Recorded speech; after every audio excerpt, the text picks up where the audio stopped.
Welcome to my YouTube channel, Tony Su Vega, your feng shui guru and paranormal expert.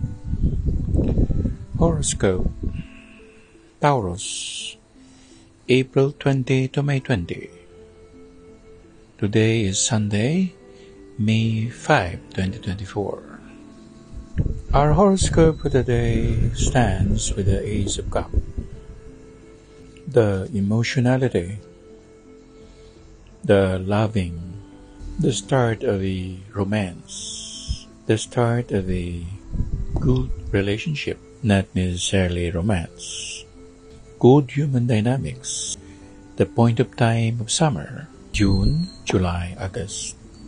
Ang ating pong horoscope sa araw na ito, araw ng Linggo, Mayo 5, 2024, panahon ng Taurus. May kinalaman sa Alas de Copas. Nagtutukoy din ito sa Tag-init, June, July, August.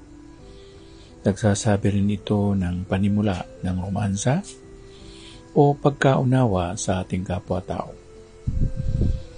Pagkakaroon ng magandang relasyon, hindi lang sa iyong sarili kundi sa iyong kapwa-tao.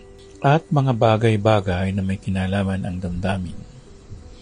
Pwedeng pagpapahayag ng tamang kalooban. Pagsasabi na nauunawaan mo ang ginagawa ng isang kapwa mo tao. May mga panahon na kailangan nating isiwalat ang ating damdamin na hindi tayo pwedeng manahimik.